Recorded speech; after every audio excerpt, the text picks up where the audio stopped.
সবসময় চিকেনের একরকম বা একঘেয়ে রেসিপি খেতে ভালো না লাগলে মুখের একটু স্বাদ বদল করতে বানিয়ে নিন চিকেনের এই রেসিপিটি, চিকেন মালাই কোফতা।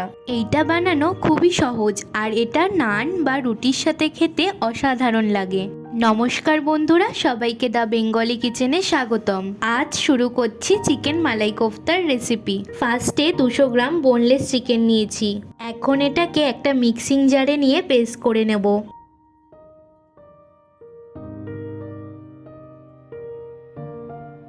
চিকেনগুলোকে পেস্ট করা হয়ে গিয়েছে। এখন এটাকে একটা বড় বাটিতে ঢেলে নিচ্ছি। এইবার রান্নাটা করার জন্য মশলাগুলো রেডি করে নেব।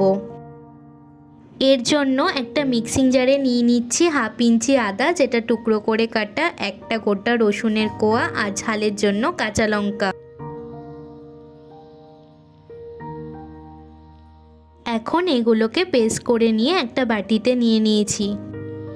আর রান্নার গ্রেভিটা করার জন্য একটা বাটিতে নিয়ে নিলাম 50 গ্রাম কাজু বাদাম আর 1 চামচ চালমগজ।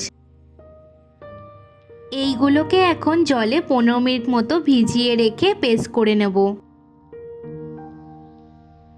এখন যে চিকেনটা আমরা পেস্ট করে রেখেছিলাম সেটাতে ফার্স্টে দিলাম পেঁয়াজ কুচি। পেঁয়াজটাকে মিহি কুচি করে কেটে নিয়ে তারপরেই দেবেন।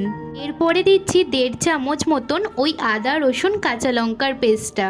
বাকি পেস্টটা রেখে দেব কোফতার গ্রেভিতে দেওয়ার জন্য। গুঁড়ো মশলাগুলোর মধ্যে দিচ্ছি গোলমরিচের গুঁড়ো ছোট চা চামচের 2 চামচ, লঙ্কা গুঁড়ো 1 চা চামচ, জিরে গুঁড়ো 1 চা চামচ আর স্বাদ মতন নুন। চিকেনটা যেন সফট আর ক্রিমি টেস্ট হয় তার জন্য আমুলের একটা নর্মাল চিজ কিউব গ্রেট করে দিচ্ছি। সবশেষে বাইন্ডিংয়ের জন্য দিচ্ছি 2 চামচ বেসন আর 1 চামচ ব্রেড ক্রাম্বস। এখন এই সব কিছুকে আমি ভালো করে মেখে নেব।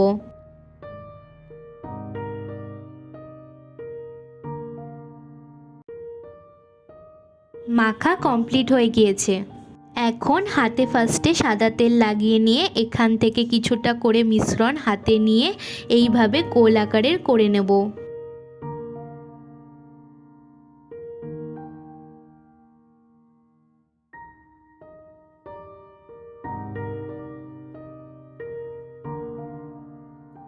বাকি কোফতাগুলো আমি এইভাবে রেডি করে নিয়েছি।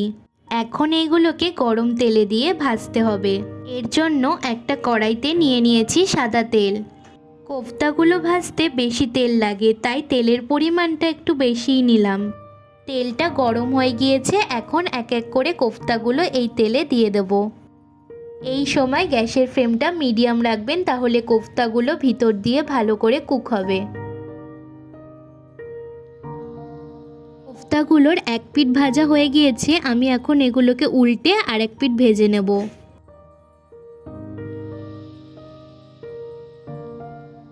দেখুন এইগুলো কি সুন্দর হালকা গোল্ডেন ব্রাউন কালারের হয়ে গিয়েছে। এখন এইগুলোকে আমি তেল থেকে তুলে নিচ্ছি।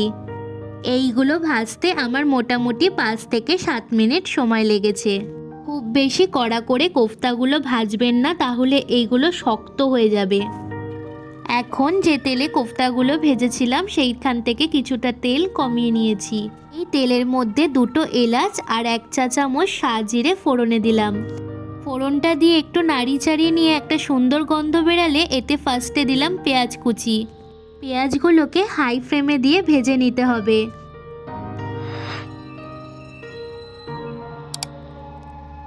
আর ভাজতে ভাজতে যখন পেঁয়াজগুলোর এই রকম কালার চলে আসবে তখন এর মধ্যে বাকি যে আদা রসুন কাঁচা লঙ্কার পেস্টটা ছিল সেটা দিয়ে দিলাম। আদা রসুনটা একটু নাড়িয়ে চাড়িয়ে নিয়ে এর মধ্যে দিলাম স্বাদ মতো নুন আর 1 চামচ চিনি।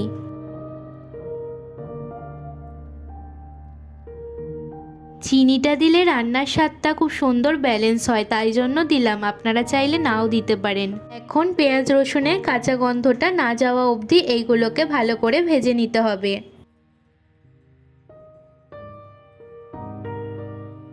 দেখতেই পাচ্ছেন এইগুলোর কালারটা হালকা গ্রিন থেকে ব্রাউন কালারের হয়ে এসছে। এখন এর মধ্যে আমরা দিচ্ছি চালমগজ আর কাজু বাদামের পেস্টটা। এরপর 25 গ্রাম মতো টক দই আগে থেকে একটু নুন দিয়ে ফেটিয়ে রেখেছিলাম, সেটা দিলাম। অবশ্যই দইটাকে ভালো করে ফেটিয়ে নিয়ে তারপরেই দেবেন। এখন একবার সব কিছুকে ভালো করে মিশিয়ে নিয়ে এখানে কিছু গুঁড়ো মশলা অ্যাড করব। ফার্স্টে দিলাম হাফ চা চামচ গোলমরিচের গুঁড়ো, তারপর 1 চামচ লঙ্কা গুঁড়ো আর 1 চামচ জিরে গুঁড়ো। এখন এই মশলাগুলোকে মিশিয়ে নিয়ে ভালো করে কষিয়ে নিতে হবে। আর এই সময় গ্যাসের ফ্লেমটাকে কিন্তু মিডিয়ামে রাখবেন। যখন দেখবেন মশলাগুলো দিয়ে এইভাবে তেল ছেড়ে এসছে তখন বুঝবেন আপনার মশলাগুলো কষানো কমপ্লিট হয়ে গিয়েছে। একটা রান্নার স্বাদ কিন্তু তার মশলা কষানোর ওপরেই নির্ভর করে। এখন আমি এর মধ্যে কিছুটা পরিমাণে গরম জল দিচ্ছি। আপনারা চাইলে জলের জায়গায় গরম দুধও দিতে পারেন। এখন একবার সব কিছুকে মিশিয়ে নিয়ে এটাকে ফুটতে দেব। ঝোলটা ফুটে উঠেছে, এখন এক এক করে কোফতাগুলো আমি এতে দিয়ে দিচ্ছি।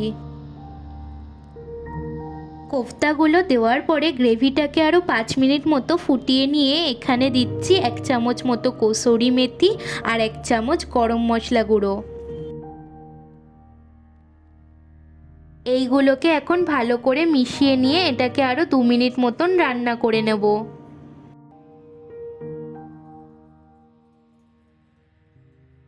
2 মিনিট পরে গ্রেভিটায় ফ্রেশ ক্রিম আর 1 চামচ বাটার দিয়ে মিশিয়ে নিলেই আমাদের চিকেন মালাই কোফতা একদম রেডি হয়ে যাবে।